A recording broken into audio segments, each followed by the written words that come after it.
O assassino em série mais famoso de todos os tempos. Jack, o Estripador, aterroriza as travessas da Londres vitoriana ao cortar e mutilar suas vítimas. Contudo, durante mais de 100 anos, o Estripador não havia sido identificado. Agora, técnicas modernas que traçam o perfil dos criminosos estão trazendo à tona pistas que poderão virar este caso de cabeça para baixo. Vamos recriar as cenas dos crimes e resgatar os arquivos para revelar o principal suspeito que ninguém havia percebido. Vamos abrir os arquivos secretos de Jack, o Estripador.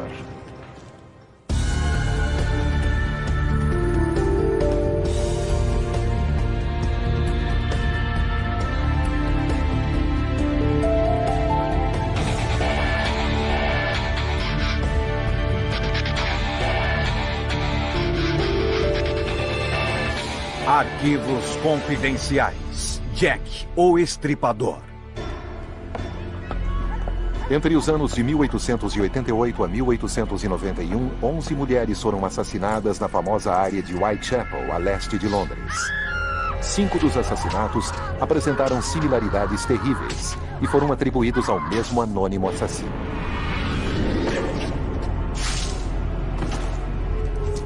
As vítimas eram todas prostitutas.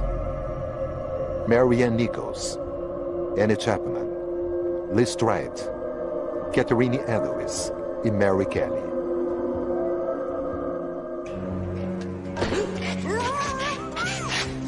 Esta intensa matança em série de prostitutas aconteceu de agosto a novembro e depois cessou de maneira tão abrupta quanto havia começado. Com o passar dos anos, houve muitas teorias sobre quem teria sido o assassino. Desde maçons até um médico da realeza e até os netos da Rainha Vitória. Apesar destes 5 assassinatos já terem sido examinados centenas de vezes, os investigadores acreditam que cada um deles contenha pistas ocultas que os permitirão chegar ao verdadeiro culpado. Pat Brown agora está aplicando técnicas do século XXI ao caso do Estripador. As investigações sobre este tipo de crime incluem fazer tudo no campo científico, desde examinar todas as evidências físicas e comportamentais, até determinar exatamente o que aconteceu na cena do crime e exatamente que tipo de pessoa cometeu aquele crime. Os assassinatos começaram no dia 31 de agosto de 1888. Mary Ann Nichols é encontrada em Bucks Row, do outro lado da rua onde fica o Hospital de Londres. A garganta dela estava cortada e sua virilha e dorso haviam sido repetidamente esfaqueados. Parece um crime sem motivo, mas a especialista em perfis de criminosos Pat Brown acha que a localização do crime esconde algo sobre o assassino. O Hospital de Londres tratou de muita gente com sífilis e havia uma sala de emergência lá. Então é interessante que ela estivesse perto do hospital. A sífilis é abundante em Londres e a frequência de prostitutas e trabalhadores migrantes em Whitechapel não é exceção. O professor Bob Beckett é psiquiatra forense. Jack o Estripador devia sofrer de alguma doença sexualmente transmissível, tipo sífilis. Essa doença era endêmica entre a comunidade a leste de Londres e não estava limitada à comunidade das prostitutas. Em 1880, a sífilis não tinha cura conhecida e podia causar loucura e a morte. É possível que Jack tenha ido até o hospital se tratar da sífilis e tenha ficado muito frustrado quando deixou aquele lugar. A prostituta Mary Ann Nichols seria um alvo fácil para sua raiva. A segunda vítima, Annie Chapman, é encontrada 9 dias depois, no dia 8 de setembro, a menos de 1 quilômetro de Hanbury Street. Como Nichols, ela era uma prostituta de meia-idade. E também como Nichols, sua garganta fora cortada. Mas quando a polícia examinou o corpo de Chapman, descobriu que ele tinha sido aberto e que o útero estava faltando. A questão das partes do corpo, claro, é muito perturbadora. Homens que cometem esse tipo de violência levam troféus para lembrá-los, para produzir uma conexão imediata, tática, física e sensual entre o crime e a vítima. Mas remover o útero de uma mulher é algo muito incomum. Neste caso, o autor do crime ficou excitado com o esfaqueamento e com a mutilação, ao remover as partes do corpo. E não apenas as partes do corpo, mas a essência da condição de ser mulher. O assassinato de outra prostituta choca a nação. A imprensa sensacionaliza a história. Eles ligam imediatamente o assassinato de Annie Chapman ao caso de Nichols. Embora o termo assassino em série não tenha sido criado até os anos 30, os jornalistas falam sobre um assassino em massa de Whitechapel e estimulam a histeria em torno do caso. As cartas do assassino são forjadas por repórteres para aumentar as edições de suas notícias. Uma dessas, datada de 25 de setembro, foi a responsável pelo nome dado ao assassino. E a imprensa quem o apelida de Jack, o Estripador, por causa da mutilação singular que ele inflige em suas vítimas. Apenas 3 dias após a chegada da carta, o pânico em Whitechapel chega a níveis sem precedentes quando mais 2 prostitutas são mortas na mesma noite. Elizabeth Stride foi morta cerca de 1 hora antes de Catherine Edwards. A garganta dela foi cortada e acredita-se que o assassino tenha se assustado com pessoas que estavam indo a um clube noturno. E então deixou a vítima ali e seguiu para assassinar Catherine Edwards. Mesmo Elizabeth Stride não tendo sido mutilada, a cena onde ocorreu sua morte ainda oferece pistas importantes para especialistas criminais. Stride foi morta em frente ao International Working Men's Educational Club, aqui em Berner Street. O importante é que assassinos em série matam no lugar onde eles, por acaso, estão. Naquela noite, o clube estava recebendo um grupo que se reunira para falar sobre judaísmo e socialismo. Se Jack estava nesta reunião aquela noite, ele deve ter ficado muito irritado, saindo então do clube furioso e pensando, sim, a sociedade me maltratou. Aí ele vê a prostituta e ataca.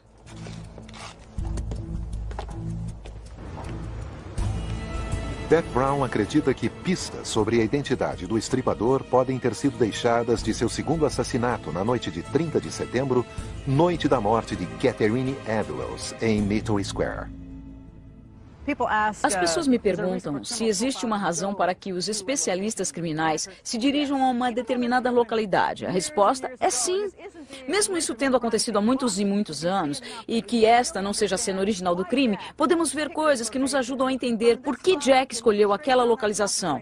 Desse lugar, ele podia olhar para frente e ver se algum policial vinha vindo. Ele via tudo daqui. O assassinato de Edwards é verdadeiramente terrível. Sua garganta é cortada, seu corpo desmembrado. E pela primeira vez, o rosto da vítima é golpeado. Alguns especialistas afirmam que isso mostra o frenesi cada vez maior de Jack. Mas Pat Brown tem outra perspectiva sobre como a cena se desenrola. Ele a colocou em frente a esta parede porque sabia que queria cortar a garganta dela e queria o sangue longe dele. Ele estava tentando estrangular a vítima, deixá-la em estado de choque, que é basicamente onde as pessoas desmaiam. Mas acontece que ela estava lutando. Jack estava tentando mirar na garganta, mas ela balançava muito os cabelos. Ele estava com a faca na mão e estava tentando controlar a vítima, até que finalmente ele consegue. Ela desmaia e ele corta a garganta dela assim. E como podemos ver, se a pessoa virar, dá para ver um machucado na cabeça. Então, provavelmente, todos os machucados na cabeça vieram do esforço que ele fez para estrangulá-la e fazê-la cair no chão. Catherine finalmente está morta, mas Jack ainda não está satisfeito. Pela segunda vez, o estripador remove o útero da morta. Jack já havia desaparecido quando Edwards foi encontrada pela polícia. Mas ele deixa mais 2 pistas. Um pedaço do avental de Edwards descoberto numa rua próxima. E numa parede no local, palavras rabiscadas com giz. À época, as pessoas pensaram se tratar apenas de um grafite antissemita. Então, para não associá-lo ao estripador e também para não incitar violência racial, o grafite é imediatamente apagado pela polícia. Mas um exame das palavras, anotado nos relatórios policiais daquele dia, revela que elas podem ter sido escritas pelo assassino. Donald Randlow publicou vários artigos sobre o caso do estripador. As palavras na parede em Goulston: os judeus não serão culpados sem motivo. Bom, acho que foi Jack. Acho que foi ele quem escreveu aquilo. Em cima estava a mensagem, e embaixo o avental de Catherine Eddowes, manchado de sangue. Por isso acredito que a mensagem foi escrita por Jack o Estripador. A incapacidade de sentir remorso e aceitar a culpa é uma reação típica dos psicopatas. Mais cedo, naquela noite, a reunião no clube masculino pode ter inflamado a sensação de injustiça sentida por Jack. O incidente com Strad aconteceu do lado de fora de um clube que estava promovendo uma reunião sobre judeus. Se Jack levou a sério e se ele estava lá, ainda estava com aquilo na cabeça, sentindo aquele ódio sobre o qual queria que a sociedade soubesse. Ele acha que todos o culpam por tudo, eles estão me culpando por nada, e aí ele vai e escreve aquilo na parede. Pat Brown concorda com Randlow que as palavras foram rabiscadas pelo assassino e acha que os erros gramaticais e de grafia também são consistentes com o cérebro em deterioração de Jack devido à doença venérea dele. Eu acredito que Jack estava perdendo suas habilidades cognitivas e que estava escrevendo daquele jeito tanto por causa da sífilis quanto por sua raiva. O assassinato de Lestrade, ocorrido perto de um clube onde se falava sobre judeus socialistas e as palavras na parede, levaram Pat a acreditar que o estripador pode ter sido um comerciante judeu.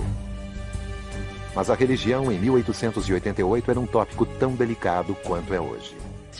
Os assassinos em série existem em todas as raças. Eles podem ser brancos, negros, de qualquer raça. Porque a psicopatia não é um desvio de personalidade exclusivo de um grupo de pessoas. Neste exemplo em particular, eu acho que Jack, o estripador, é judeu. Mas ser judeu não teve nada a ver com ser Jack, o estripador. O perfil traçado por Pat Brown está tomando forma. Um comerciante judeu que sofria de uma doença degenerativa do cérebro. Depois de 4 assassinatos horríveis, forma-se uma imensa pressão pública. Mas o clima de terror está prestes a se intensificar. No dia 9 de novembro, 6 semanas depois do assassinato duplo de Elizabeth Stride e Catherine Eddowes, a onda de assassinatos de Jack parecia ter chegado ao fim quando uma prostituta de 25 anos, Mary Kelly, é feita aos pedaços em sua cama.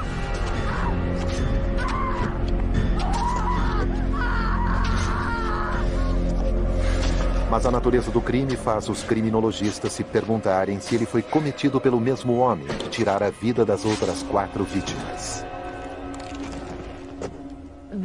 Este assassinato é tão diferente dos outros 4 que até nos faz pensar se teria sido cometido pela mesma pessoa. Os outros 4 foram cometidos na rua, este foi dentro de casa. Os outros 4 foram consumados em apenas alguns minutos. Neste, o assassino não teve pressa. O assassinato de Kelly aconteceu em um ambiente fechado. A cena do crime foi deixada como estava. Recriando a sala com fotos e relatórios policiais, Pat Brown deduz que a vítima conhecia seu assassino. O que eu acho interessante são as roupas na cadeira. Estas são as roupas de Mary Kelly, bem dobradinhas ali em cima. Se Mary Kelly tivesse entrado com seu cliente e se este cliente fosse Jack, e Jack estava sempre com pressa, ele saltava então em cima da mulher e a matava em segundos. Mas mesmo assim, vemos as roupas dela dobradas na cadeira. Ou ela tirou as roupas enquanto este homem esperava pacientemente, foi para a cama com ele e depois ele a matou, ou talvez ela já estivesse de camisola. E aí alguém bateu na porta e como ela sabia quem era, deixou entrar. Mas alguma coisa deu errado e ele a matou. Kelly foi vista viva pela última vez às 2 da manhã. Testemunhas afirmam tê-la visto com 2 clientes aquela noite. E pela posição de suas roupas e botas dentro do quarto, parece que ela estava pronta para se deitar. Mas ela não foi para a cama.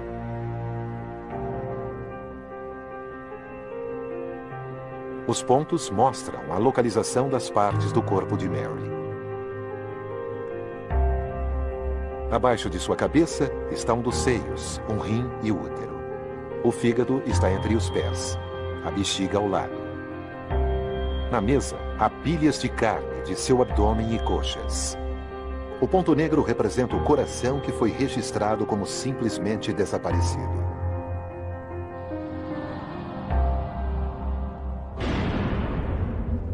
O rosto de Kelly foi horrivelmente desfigurado. Ela estava quase irreconhecível. Suas características de mutilação reforçam a visão de Pat Brown de que ela conhecia o assassino.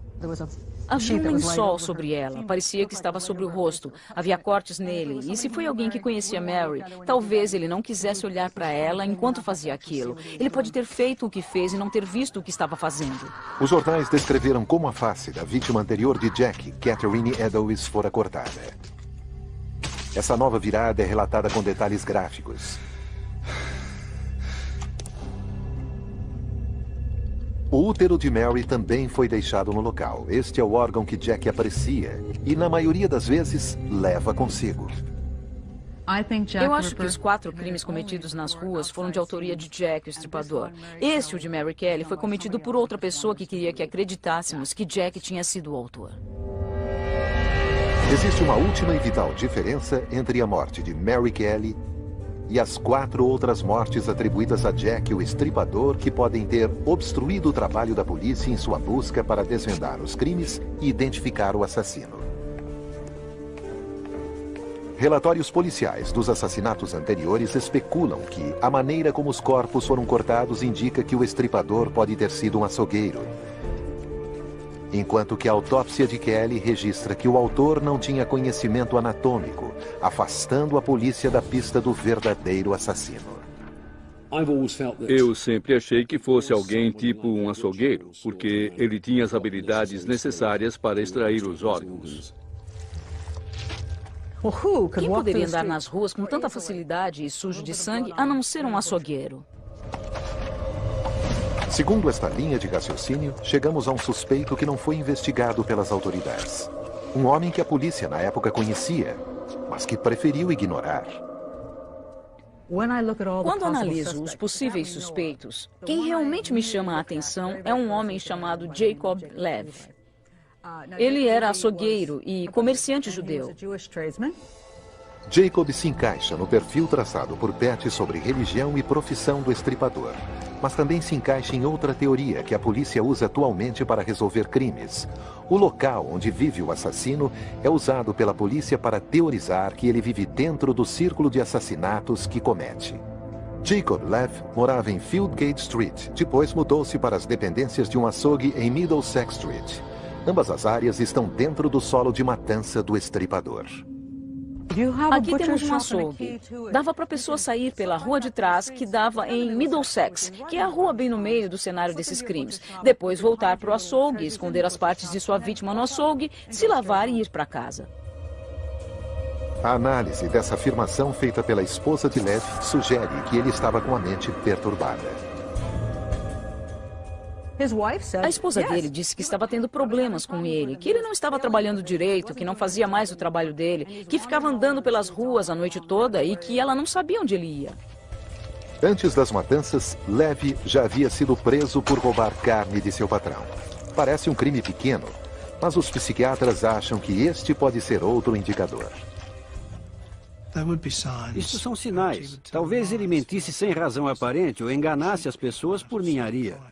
Ele pode ter sido desonesto com relação a coisas insignificantes, roubando pequenas somas dos colegas empregados. As investigações descobriram também que Lev sofria de uma doença venérea. Ele era casado, tinha filhos, mas sofria de sífilis. A certidão de óbito de Lev confirma que ele morreu de sífilis, doença que ele pode ter contraído nas ruas de Whitechapel. Ele morreu em 1891, apenas 2 anos depois dos assassinatos praticados pelo estripador. Em seu último relatório médico, ele afirma ouvir barulhos estranhos e diz ser compelido a praticar atos imorais.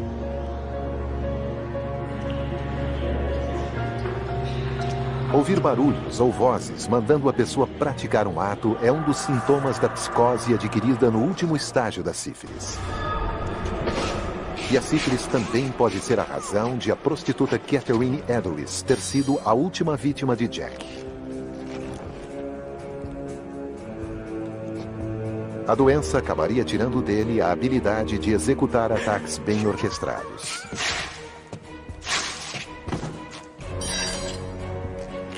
Mas existe uma outra possível razão que pode explicar por que ele parou de matar tão abruptamente. Um comerciante judeu local, uma testemunha ocular chamada Joseph Ryan Levy.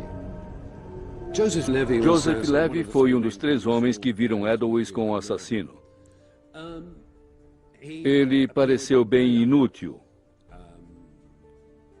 Disse que não ia conseguir identificar ninguém, mas sempre que alguém falava com ele, ele dava a impressão de saber bem mais do que dizia saber. É realmente interessante que Joseph Levy não tenha aceitado descrever o homem que poderia ser o Jack, o estripador. Acho que é porque ele reconheceu aquele homem e ele poderia ser Jacob Levy, porque ambos eram açougueiros e trabalhavam um perto do outro. O açougue de Joseph Levy ficava a apenas 55 metros do açougue do suspeito. Joseph se manteve em silêncio, mas deu à polícia uma intrigante informação, que agora parece apontar para seu colega. Uma coisa interessante que Joseph Levy disse sobre Jack, o estripador, é que ele era apenas 7 centímetros mais alto que a vítima, Catherine Edwards. Jacob Levy tinha 1,57 m e ela tinha 1,50 m. A diferença de altura de 7 centímetros é menor que a dada por outra testemunha ocular. Mas eles deram alturas verdadeiras, o que é difícil julgar. Suas descrições se encaixam a Jacob. Como os investigadores agora revelaram, ele também se encaixa em muitos outros critérios que os criminologistas atuais esperariam ver em Jack. Minha conclusão é de que Jacob Levy era Jack, o estripador, e cometeu os 4 assassinatos ocorridos nas ruas de Londres. Estou certa disso. Todas as provas sustentam essa teoria, mais do que qualquer outra coisa que digam. Se realmente contraiu sífilis das prostitutas, este novo candidato a estripador tinha um motivo perfeito para matá-las. Além disso, ele vivia bem na área dos assassinatos. Tinha um açougue perto dos locais dos crimes, onde ele podia se lavar e esconder os órgãos das vítimas. Sua certidão de óbito prova que sua doença estava suficientemente avançada para que ele fosse classificado clinicamente como psicótico. E ele era um comerciante judeu, perito em facas e com um conhecimento básico em anatomia. As evidências nos levam a acreditar que Jack, o estripador, era o açougueiro de Whitechapel, Jacob Levy. Versão Marshmallow São Paulo.